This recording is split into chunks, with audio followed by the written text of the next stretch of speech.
creio que Deus quer falar conosco nesta manhã. Então quero orar. Fecha seus olhos. Ore comigo. Senhor Deus, nesta hora nós abrimos nosso coração. Senhor Deus, eu me coloco diante da Tua presença nesta hora, para ser um canal da Tua palavra, para que a Tua palavra flua e nós sejamos impactados, Senhor. Nós sejamos transformados. A Tua palavra diz que conhecereis a verdade vos libertará. Senhor Deus, liberta-nos, Senhor, com a Tua verdade nesta manhã. Fala conosco, Senhor Deus. Fala aos nossos corações. Aquilo que nenhuma pessoa pode falar, mas o Teu Espírito Santo pode falar. Fala na intimidade de cada um. Lá no mais profundo, Senhor Deus, do ser de cada um, na complexidade de cada um que está aqui nesta manhã, fala conosco, do mais novo ao mais velho, Senhor, em nome de Jesus, amém. Deus é bom. Quero agradecer a esta casa, eu amo estar neste lugar, de fazer parte do corpo de Cristo, amo estar no meio do corpo de Cristo, com vocês, nós somos família. Sou grato a Deus pela vida do pastor Davi e pastora Mônica. Não é pela minha casa, minha família, os meus pais, meu pai, minha mãe faleceu faz 2 meses, mas a minha família, por isso eu estou aqui hoje, tem a ver com eles, tem a ver com esta casa.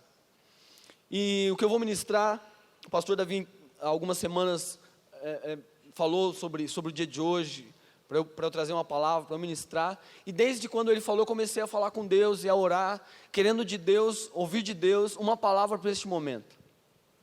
Não que fosse algo do meu coração, mas que Deus, minha oração era: Deus, fala conosco, o que a tua igreja precisa ouvir no dia 18 de agosto de 2019, qual é a tua palavra?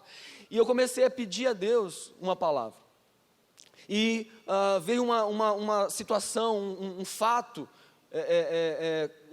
que envolveu Jesus, eu vou falar sobre isso mais tarde, uma situação em que Jesus estava ali, ele deu uma palavra, algo aconteceu, então veio uma cena bíblica a minha mente, e eu fiquei pensando sobre aquilo, buscando o que Deus estava querendo falar sobre aquela cena, sobre aquele fato, e depois, um dia, eu acordei com um versículo na minha mente, um versículo que há muitos anos eu memorizei, e esse versículo tinha uma relação direta com essa cena, não é no mesmo trecho, não é no mesmo capítulo, é em outro capítulo, mas tinha tudo a ver com aquela cena que tinha vindo ao meu coração antes.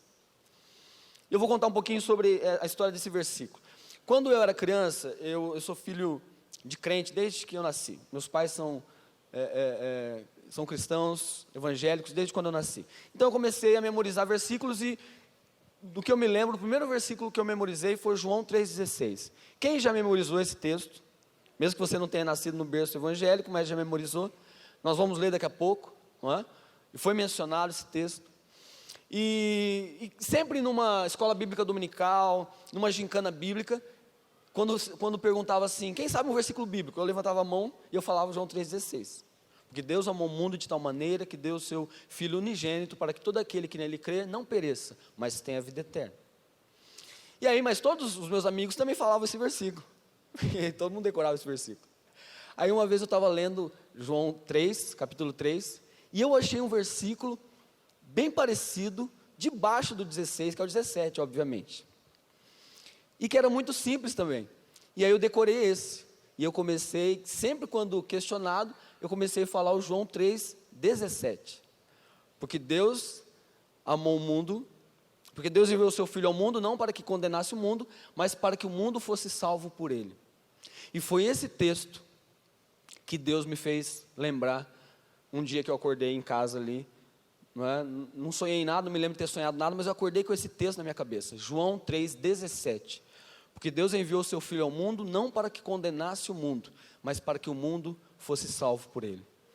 E a palavra que Deus colocou no meu coração tem a ver com esse texto, e tem a ver com uma passagem, eu quero ler com vocês, que começa em João 3,16, até o versículo 21. Então eu vou ler com vocês, você pode ler na sua Bíblia, ou acompanhar aqui no slide. Porque Deus amou o mundo de tal maneira que deu o seu Filho unigênito, para que todo aquele que nele crê não pereça, mas tenha vida eterna. Porque Deus enviou o seu Filho ao mundo, não para que condenasse o mundo, mas para que o mundo fosse salvo por ele. Quem crê nele não é condenado, mas quem não crê já está condenado, porquanto não crê no nome do unigênito Filho de Deus. E a condenação é esta, que a luz veio ao mundo, E os homens amaram mais as trevas do que a luz, porque as suas obras eram más. Porque todo aquele que faz o mal odeia a luz, e não vem para a luz para que as suas obras não sejam reprovadas. Mas quem pratica a verdade, vem para a luz, a fim de que as suas obras sejam manifestas, porque são feitas em Deus. Esse capítulo de João, capítulo 3, versículos antes, um homem, um mestre, chamado Nicodemos, mestre dos fariseus, um mestre da lei, alguém que conhecia o Antigo Testamento, conhecia as leis, os profetas, ele procura por Jesus de noite, e ele vai e reconhece que Jesus é alguém da parte de Deus, porque o que Jesus fala é de Deus, e os milagres que Jesus faz, não poderia ser de outra pessoa, não poderia ser dele mesmo, mas vinha de Deus. E nisso, Jesus fala para ele: Nicodemos, é necessário nascer de novo, é necessário nascer novamente. E aí Jesus começa a explicar para ele o novo nascimento em Cristo, o novo nascimento para que nós possamos entrar no reino de Deus. Certamente, Nicodemos, ele comenta sobre isso, ele diz assim: mas seria possível o homem voltar ao ventre da sua mãe e nascer novamente? E ele mesmo conclui que não. E Jesus está dizendo, ele explica, é nascer da água e do Espírito, é nascer da palavra e do Espírito. Então você vê Jesus explicando ao mestre, e Jesus se admira também. Ele diz assim: Nicodemos, você é mestre, você não entende o que eu estou te explicando? Você precisa nascer de novo, um nascimento espiritual, um nascimento no reino de Deus. E é nesse contexto então, que depois vem os versículos que nós lemos, os versículos 16 até o 21. No capítulo 3, versículo 5, eu não coloquei no slide, mas diz assim: ninguém pode entrar no reino de Deus, se não nascer da água e do Espírito. Então, a gente depois vê o versículo, eu queria que voltasse o versículo 16, por favor. Jesus fala assim: existe uma razão porque o Filho do Homem, o Filho de Deus foi enviado, por amor. João 3,16, Jesus está explicando para Nicodemos, porque Deus amou o mundo de tal maneira, Deus amou tanto o mundo que enviou o seu único Filho, para que todo aquele que nele crê, aqueles que crerem em Jesus Cristo, recebam a salvação, não pereçam, não morram, mas tenham a vida eterna. Então ele explica o porquê Jesus veio. Então diz assim para a pessoa do seu lado: Jesus veio por amor.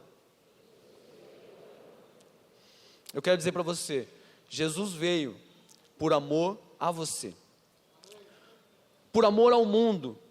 Não importa, foi falado aqui nesta manhã, não importa o seu passado, não importa coisas que aconteceram, não importa o que você já fez, todas as pessoas, todo mundo, do mais novo ao mais velho, daqueles que já praticaram coisas das quais a pessoa tem vergonha de contar, ou que ninguém sabe, mas todas as pessoas, Deus amou. E esse amor foi tão grande, que Ele enviou o seu próprio Filho. E lendo essa passagem, buscando em Deus, além de saber por que Deus enviou por amor, um amor inexplicável, um amor sacrificial, um amor que nós não entendemos, um amor sobrenatural, um amor de Deus. Devemos imitá-lo, mas é um amor que vem de Deus, é o próprio Deus. Deus me levou a ler mais essa passagem e buscar para que Jesus foi enviado. Para que Jesus foi enviado? Por quê? Foi por causa do amor, mas para que Jesus foi enviado? E eu busquei algumas respostas nesse texto, alguns propósitos que vão explicar para que Deus enviou Jesus. E o título da palavra desta manhã é não para condenar. É o título dessa palavra, não para condenar. Se você está anotando, não para condenar. E eu encontrei então três razões, três propósitos pelos quais Jesus foi enviado ao mundo. Primeiro, Jesus foi enviado ao mundo para ser crido como Filho unigênito de Deus. Como assim, pastor? É o que diz essa passagem, João 3,18. Quem crê nele não é condenado, mas quem não crê já está condenado, porquanto não crê no nome do unigênito Filho de Deus. É preciso acreditar, é preciso crer.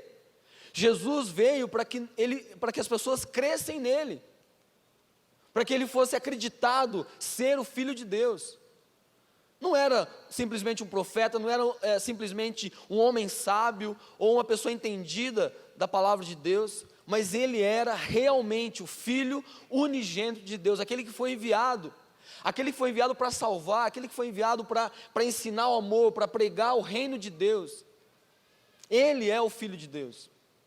E aí é interessante que você, conhecendo a palavra e lendo, você vê que muitos não creram naquela época, muitos não acreditaram naquela época, muitos não olhavam para Jesus, às vezes estavam rodeando Jesus, mas não acreditavam que realmente ele era o Filho de Deus.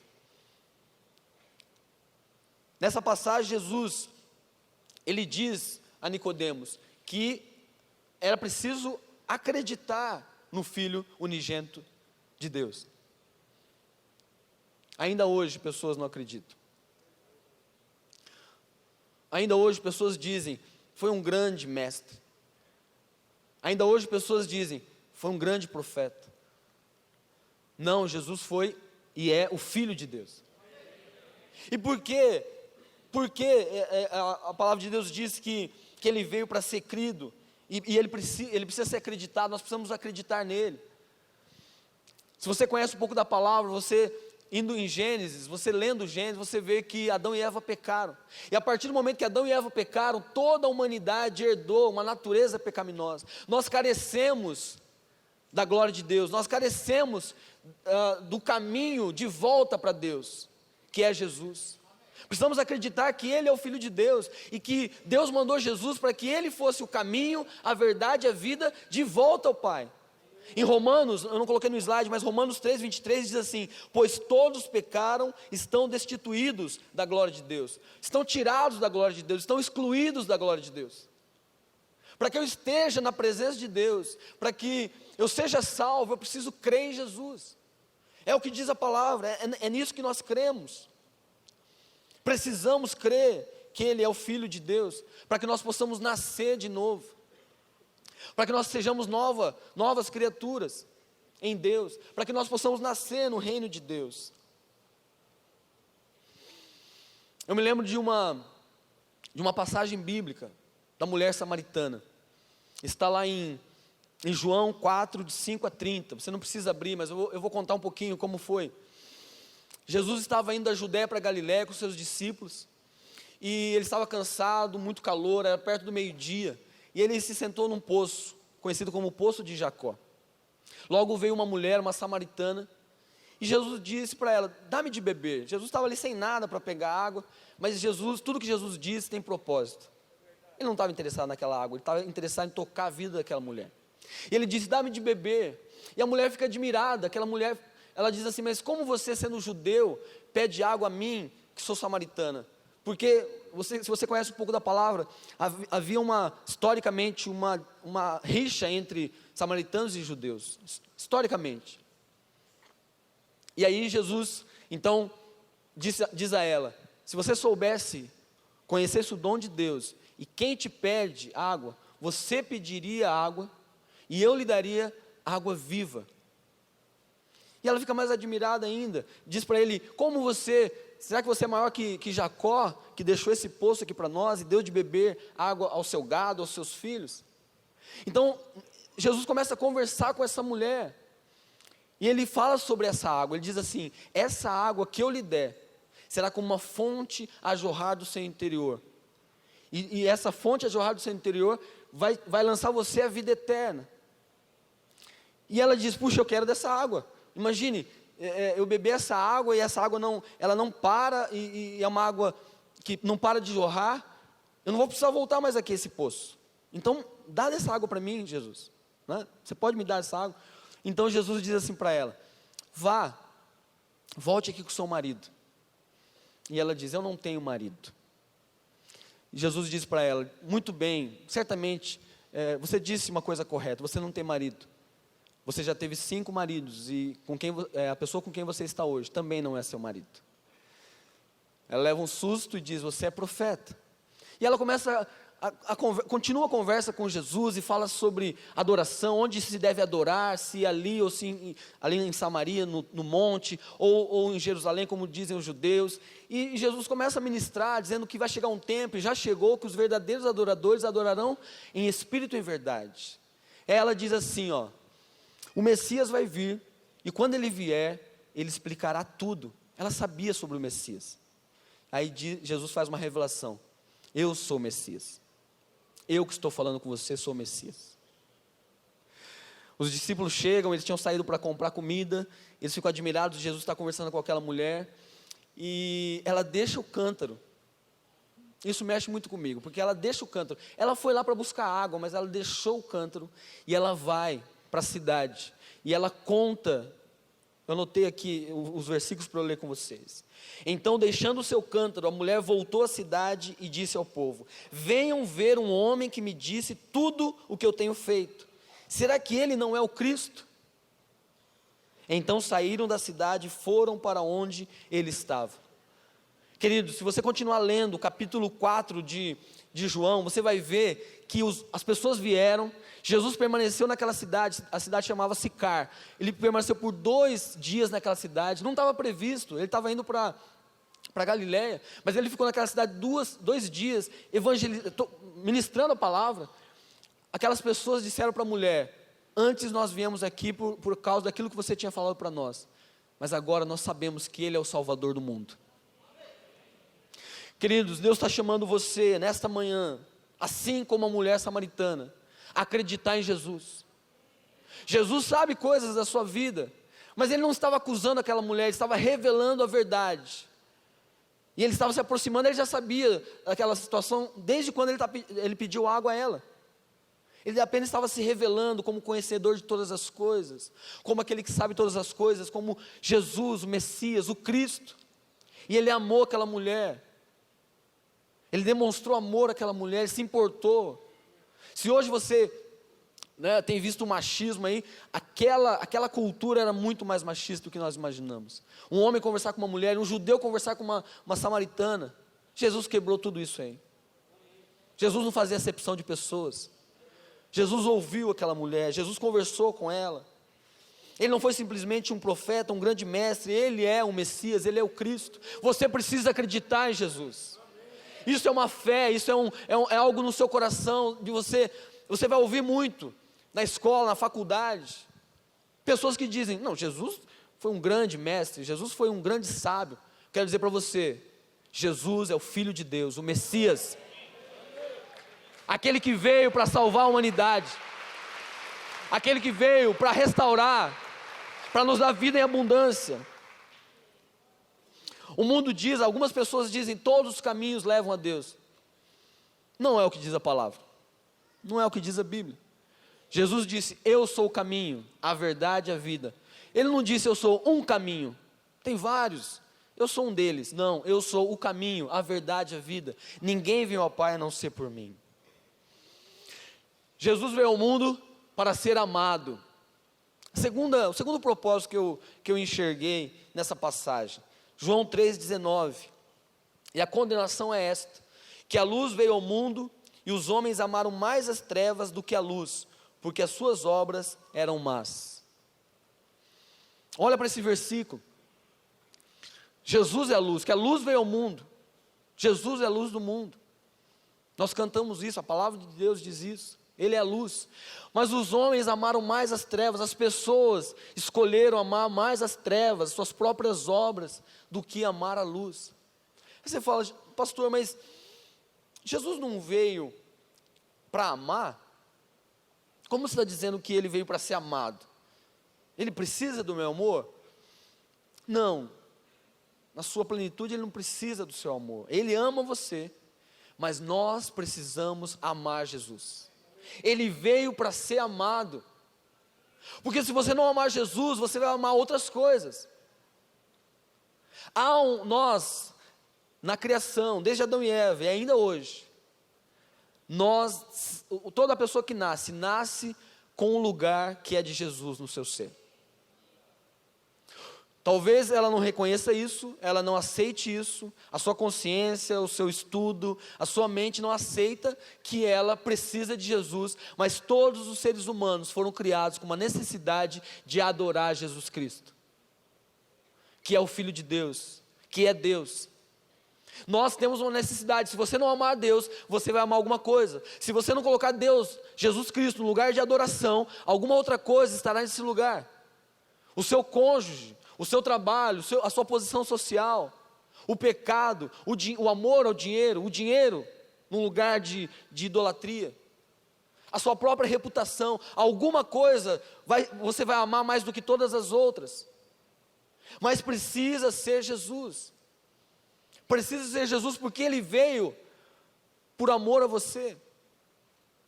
Ele veio e correspondeu a um envio de Deus como Pai, mas Ele mesmo amou sua vida, Ele se entregou, Ele não precisaria estar naquele lugar, mas Ele quis estar naquele lugar. Pessoas amam seus próprios interesses, mas não amam Jesus. Amam tantas coisas, mas não amam Jesus. Um dia, Jesus já havia ressuscitado. Ele já tinha aparecido para os discípulos por 2 vezes. E ele apareceu, era a 3ª vez que ele aparecera ali para os seus discípulos. Mas os discípulos estavam no mar. Pedro chamou os seus amigos, os discípulos, né, alguns deles, e foram pescar. E pescaram a noite inteira. Pescaram a noite inteira e não pegaram nada. Quem gosta de pescar aqui? Levanta a mão. Eu sei das viagens que acontecem, tem galera que vai para o Mato Grosso, tem galera que vai para o estado de São Paulo pescar, aqui no Paraná também. Pescar é uma coisa boa, eu quero fazer mais. Mas é muito frustrante quando você não pesca nada. E esses caras estavam frustrados, porque eles passaram a noite inteira lançando a rede ao mar e não pescaram nada. E lá a Bíblia diz, né, que eles estavam mais, não tão ao alto mar, talvez isso foi durante a noite, mas eles já estavam retornando, já tinha amanhecido, eles estavam a 90 metros ali da praia. E havia um homem que estava preparando um churrasquinho ali na beira da praia. Esse homem era simplesmente Jesus fazendo um peixinho assado ali para receber seus amigos. Já tinha ressuscitado. Queridos, alguns reconheceram, e aí Jesus foi até eles, e acontece a pesca maravilhosa. Jesus diz assim, lancem a rede do lado direito. Quando eles lançaram a rede, em obediência, não é? Imagina a incredulidade, eu não acredito, a gente pescou, agora a gente está no raso aqui, a gente vai jogar essa rede, vai pescar peixe? Está de brincadeira. Quem pesca tem um pouco de noção, e dentro de si pode ter pensado isso, mas eles lançaram. Vieram, a palavra de Deus diz, 153 peixes grandes. 153 peixes grandes. E aí Jesus, os discípulos foram até ali, Jesus, aquele momento especial, e já havia alguns peixes sendo assados. Jesus pede para que eles tragam alguns daqueles peixes para pescar, para assar.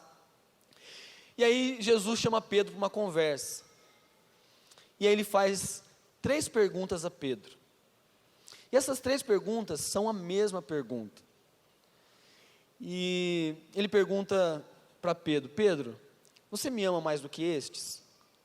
Pedro diz que sim. Sim, Senhor, eu amo. Eu coloquei aqui, não está no slide, eu vou ler para vocês. Simão Pedro, Simão, filho de João, você me ama realmente mais do que estes? Ele responde, sim, Senhor, tu sabes que te amo. Aí ele dá uma palavra, cuide dos meus cordeiros. Simão, filho de João, você realmente me ama? Jesus pergunta novamente, sim, Senhor, tu sabes que te amo. Pastorei as minhas ovelhas.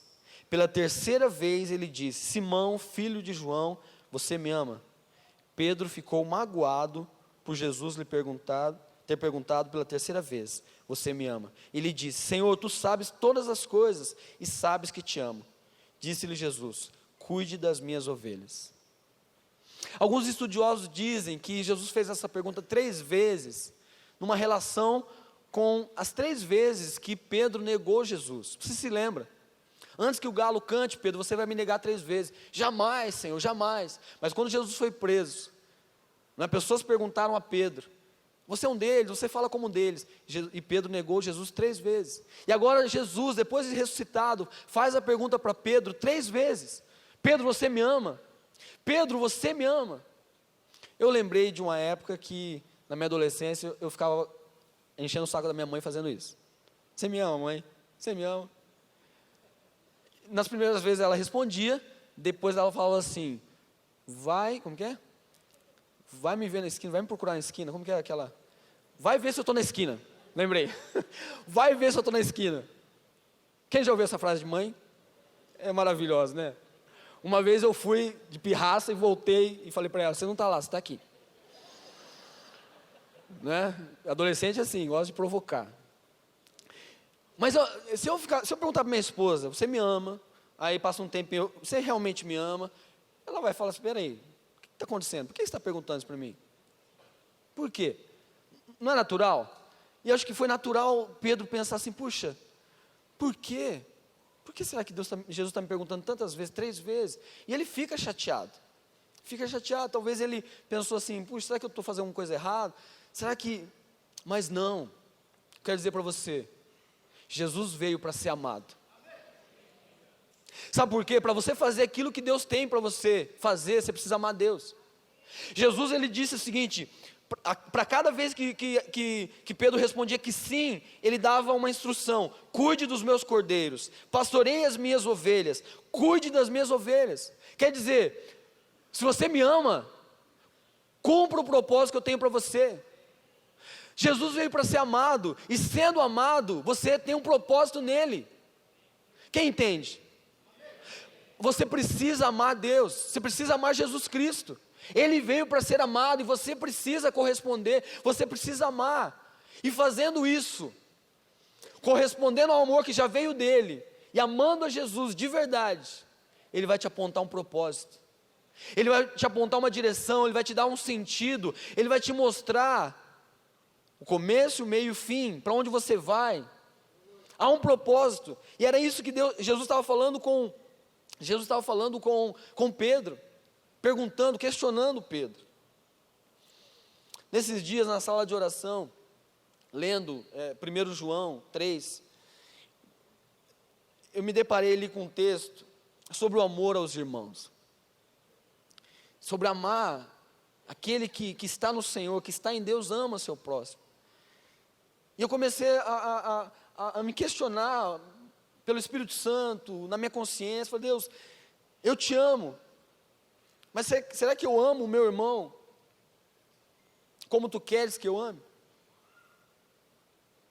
Porque amar a Deus, muitos podem dizer que amam, e é bonito dizer também, mas amar aquele que não faz o que você gosta que faz, que te ofende, que te persegue, que é seu inimigo, ou mesmo que é muito diferente de você, esse é o amor que Deus quer que nós tenhamos. Esse amor que Jesus queria que Pedro tivesse, para pastorear as ovelhas, para cuidar das pessoas. É um amor que vem de Deus, que nós naturalmente não temos esse amor, na nossa natureza pecaminosa não temos esse amor, mas esse amor em nós, esse amor de Deus em nós, Deus em nós, nos capacita a amar as vidas. Como o pastor Wagner, o pastor Pedro vieram de um lugar que naturalmente é diferente da nossa realidade, do nosso dia a dia, deste ambiente confortável onde nós estamos, sentados, com ar-condicionado, pessoas diferentes, mas por essas pessoas, Jesus morreu na cruz, e nós não somos melhores do que essas pessoas. Misericórdia quem tem um coração assim, que se coloca num lugar de superioridade, porque Deus amou o mundo, Deus amou a Cracolândia, Deus amou Londrina, Deus amou Nova York, São Paulo, Tóquio, Deus amou as nações, Deus amou o mundo de tal maneira, não pessoas mais especiais do que outras. Pedro precisava saber disso. Você me ama, Pedro? Você me ama? Eu queria fazer essa pergunta para você. Você ama Jesus? Você ama Jesus? Você ama Jesus? É uma resposta que nós precisamos dar. E na sequência dessa resposta, Jesus pode dizer para você, Ame os outros. Ame com todo o seu coração. Sacrifique-se pelo outro. Ame o outro como a si mesmo. Cuide do outro como você cuida de você. Cuide dos interesses dos outros como você cuida dos seus interesses. Ame as pessoas próximas a você. As pessoas do seu trabalho, da faculdade, da escola, da sala de aula. Ame essas pessoas, porque foi assim com Pedro. Quando Pedro respondeu, Jesus, eu te amo. Então faça isso. Faça isso, o amor é prático, cuide dessas pessoas. Ame Deus, mas ame o seu próximo. Eu coloquei uma frase, queria ler com vocês. Uma frase que eu escrevi enquanto eu estudava. O amor a Deus e às pessoas deve ser mais que um sentimento, mais que uma emoção, mais do que palavras e até mesmo mais do que uma decisão. O amor precisa ser, antes de tudo, nossa correspondência ao amor de Jesus e a obediência ao mandamento de Deus em ação e em verdade. Mais do que sentimentos, mais do que palavras. Palavras são bonitas, nós devemos falar, eu digo todo dia, eu falo para minha esposa, falo para os meus filhos, eu te amo, mas se essas palavras não são acompanhadas de ações, se não são acompanhadas de verdade, é bater no latão, não tem eco, não toca o mundo espiritual, não faz diferença. Se as palavras, se todos aqueles sentimentos, eu amo, puxa, é tão especial para mim, mas se isso não vier acompanhado de ações e de verdade, de nada vale. E como que é, pastor, então corresponder ao mandamento? Mandamento que o próprio Jesus disse em Marcos 12, 30 e 31. Eu não coloquei aqui, eu vou ler para vocês.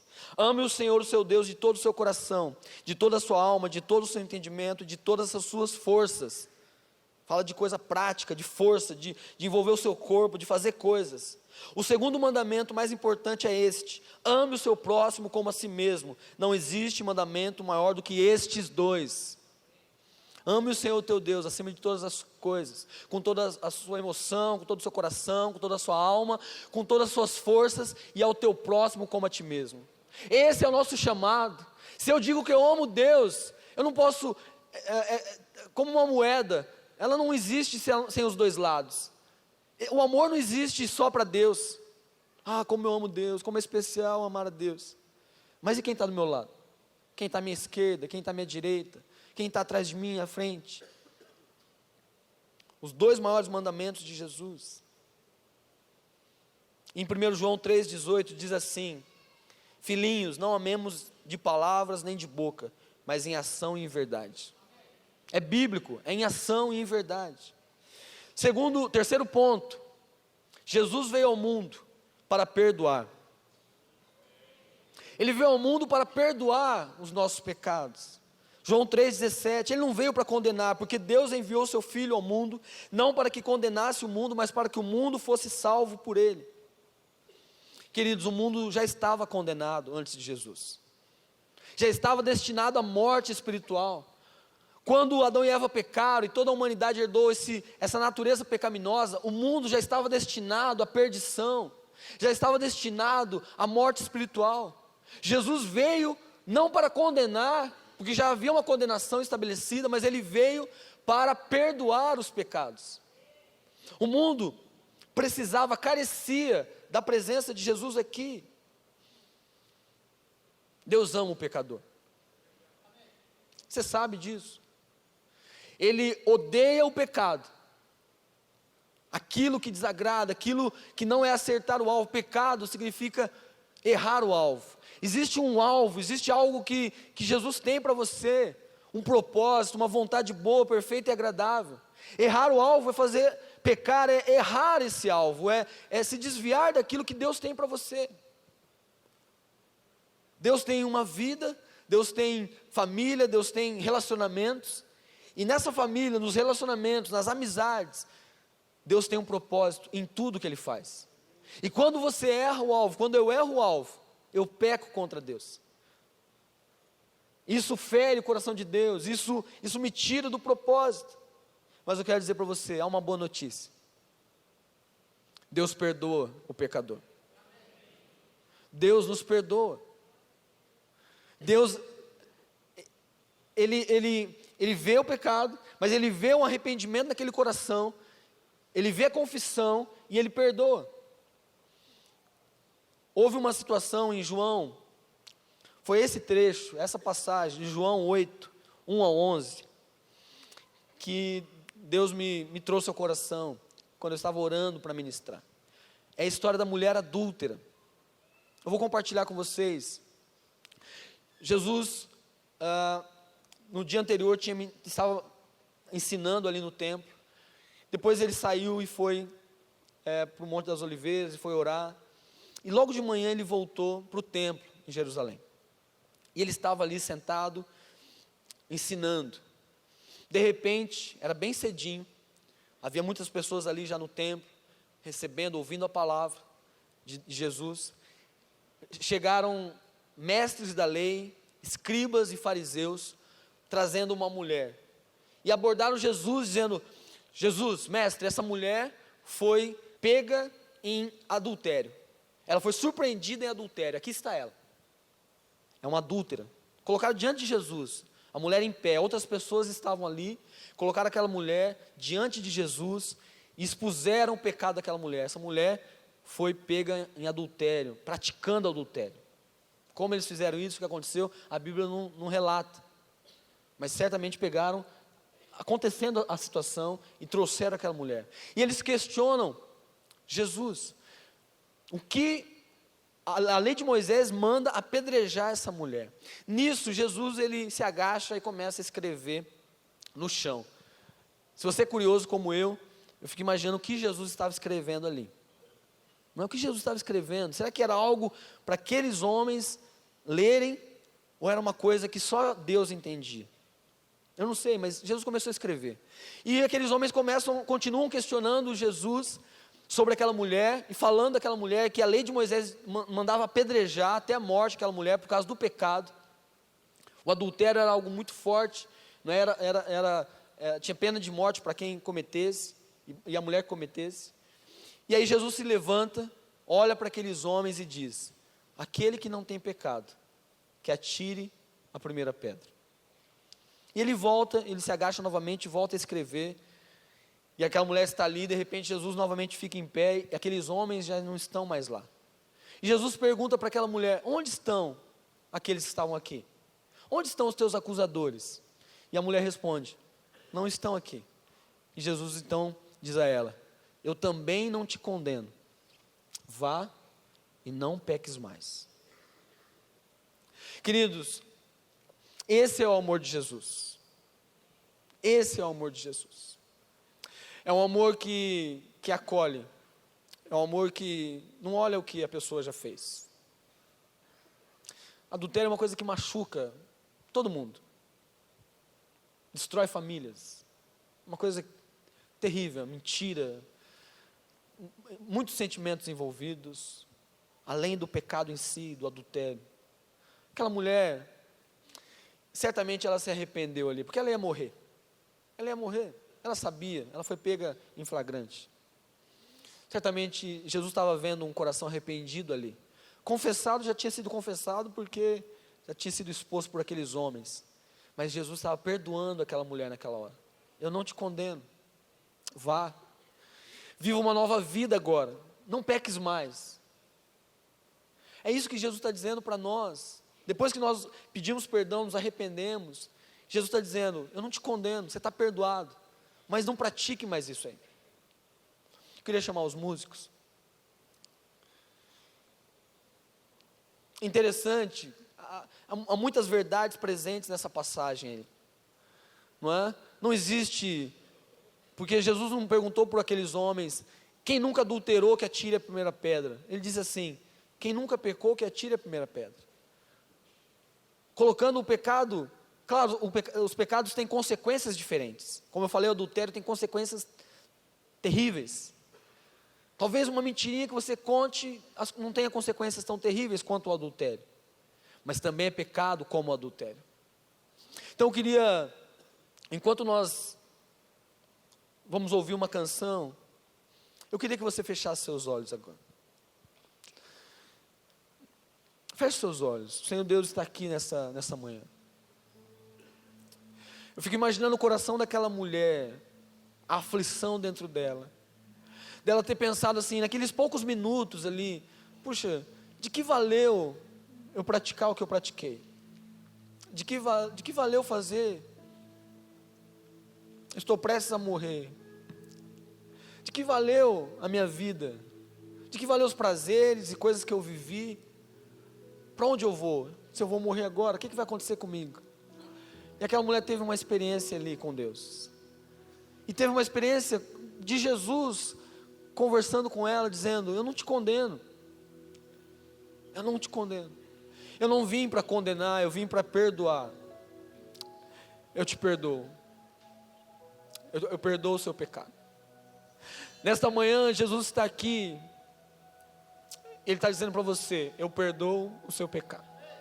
Ele quer ouvir nesse momento. A gente vai ouvir uma canção e aí eu quero dar uma oportunidade para você orar. Pastor, tem pessoas do meu lado. Faça uma oração, só você ali com Deus. Eu não sei o que você tem vivido nesses dias, o que tem acontecido com você, quais têm sido as suas práticas, mas confesse ao Senhor Jesus. Sentimentos, o orgulho, a mentira, a lascívia, pornografia, eu não sei, o engano. Nós vamos ouvir essa canção e enquanto nós ouvimos essa canção, eu queria que você orasse.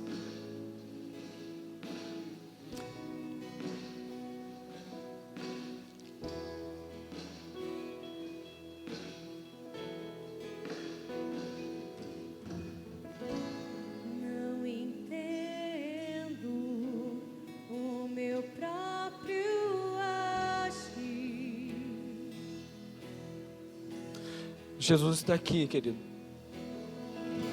Sem tua graça, o que seria de mim?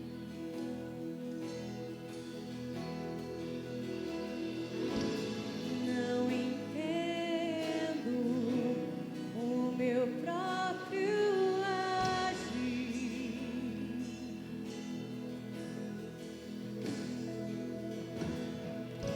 Sem tua graça, o que seria de mim, Deus? Pois o bem que eu quero fazer não faço, e o mal que eu não quero, este sim, acabo cometendo. Em meu ser militam carne e espírito, em uma guerra infindável, a qual eu não me rendo. Pois meu corpo já foi vendido como escravo, e não existe bem nenhum em mim, apenas o pecado.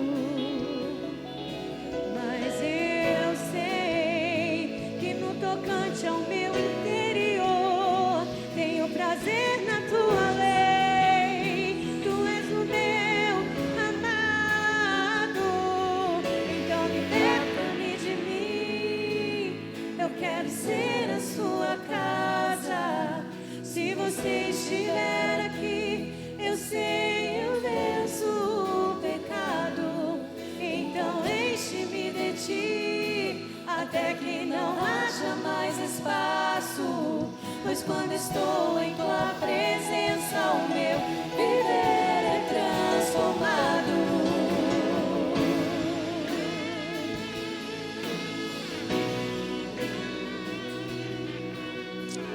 Aleluia. Deus tem um chamado para você nessa manhã. Viver a santidade do Senhor, viver a pureza do Senhor, não ser escravo do pecado. Você, pastor, mas eu não consigo, pastor, parece que eu estou preso. Quero dizer para você, o pecado aprisiona mesmo. Quando você diz isso, parece que eu estou preso, é uma verdade, o pecado aprisiona as pessoas. Mas eu tenho mais uma notícia para você nessa manhã: Jesus te liberta, Jesus te perdoa pelo pecado. E a cada dia que você se arrepende, mesmo recaindo, mesmo caindo novamente, peça perdão ao Senhor. Peça perdão, porque existe dentro de você o Espírito Santo. O pastor Trajano ministrou na semana passada sobre o Espírito Santo. Ele é nosso ajudador, é aquele que nos ajuda a vencer, é aquele que nos ajuda a mudar de vida, a cumprir o chamado, não como uma religiosidade, não como um conjunto de regras que você tem que seguir, mas no Espírito Santo você vai fazer aquilo, a santidade, a pureza que Deus tem, você vai praticar isso aí, debaixo da graça do Senhor, debaixo do amor do Senhor, não como um legalismo, não uma coisa de dentro, de fora para dentro, mas de dentro para fora. Por amor a Jesus, Senhor, me perdoa, Senhor, eu te amo, eu não queria ter feito isso. A maior definição para mim, não sei se alguém já escreveu sobre isso, mas a maior definição de confissão, de arrependimento para mim, de arrependimento, é pensar que eu poderia voltar no passado e não ter feito aquilo. Deus me perdoa, eu não queria ter feito isso, eu fiz, a minha carne quis fazer, mas eu me arrependo. Me perdoa em nome de Jesus. Jesus veio para perdoar, e Ele te perdoa nessa manhã. E por último, eu quero orar com vocês nessa manhã. Por último, Jesus veio ao mundo para nos dar a vida eterna.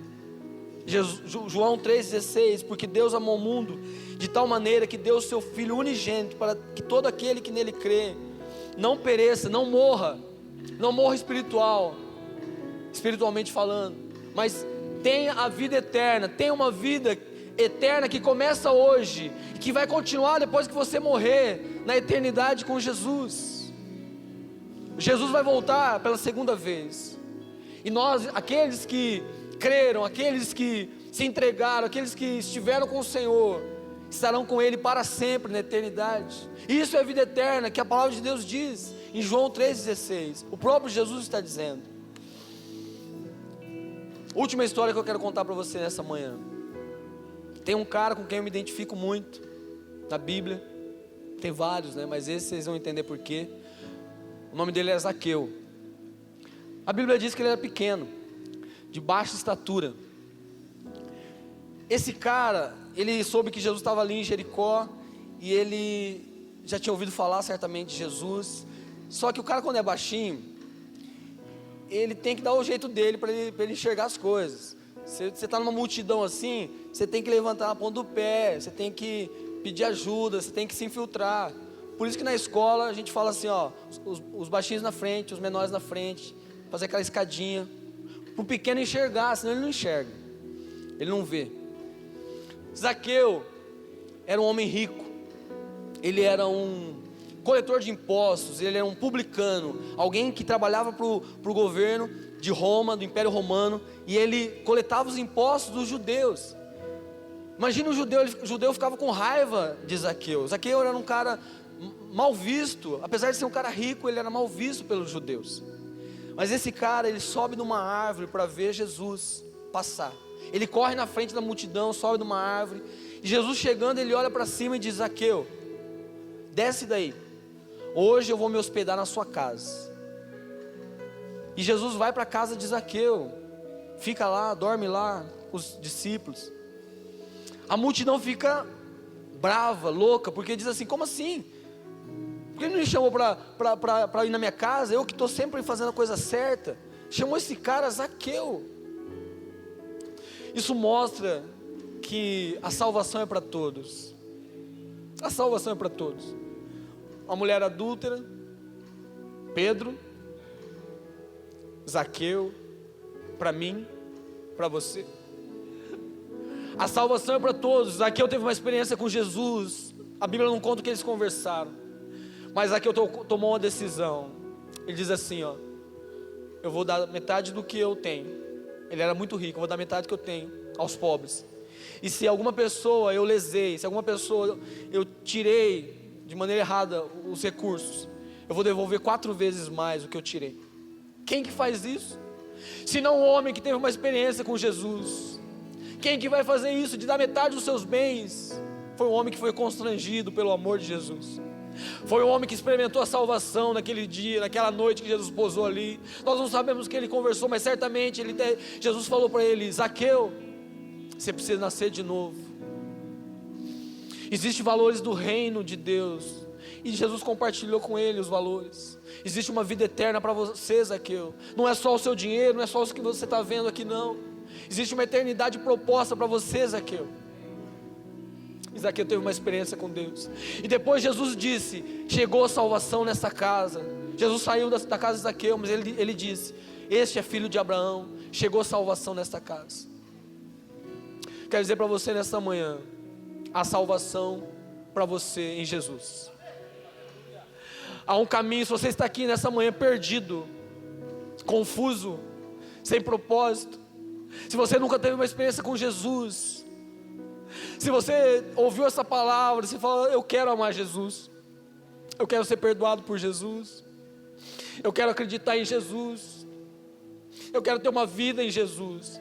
Eu não estou aqui dizendo que os problemas vão acabar. Não, eles não acabam. Jesus mesmo disse: no mundo tereis aflições, mas tem de bom ânimo. Veio uma palavra profética hoje, nessa manhã, dizendo que uma árvore, ela passa por estações. Há momentos que tem frutos, há momentos que há muitas folhas, as folhas caem, mas a árvore permanece. Você precisa permanecer em Jesus, aceitar Jesus como Senhor e Salvador da sua vida, e permanecer firme em Jesus Cristo. Os problemas, eles virão, mas Jesus vai passar os problemas com você. Em Salmo 23, que também veio essa manhã: ainda que eu ande pelo vale da sombra da morte, não temerei mal algum, porque tu estás comigo. A tua vara e o teu cajado me consolam. Quando você passar por aflições, saiba que Jesus é contigo. Eu quero convidar você que quer fazer uma oração nessa manhã, dizendo assim: Jesus, entra na minha vida, seja o Senhor da minha vida, muda a minha história. Eu quero te amar, eu quero crer, eu quero ser perdoado por ti, eu quero a vida eterna, Jesus. Quero chamar você aqui à frente. Enquanto a gente ouve essa canção, há um banquete posto aqui. Jesus está aqui. Quero chamar você que quer receber Jesus Cristo como Senhor e Salvador da sua vida. Vem aqui à frente.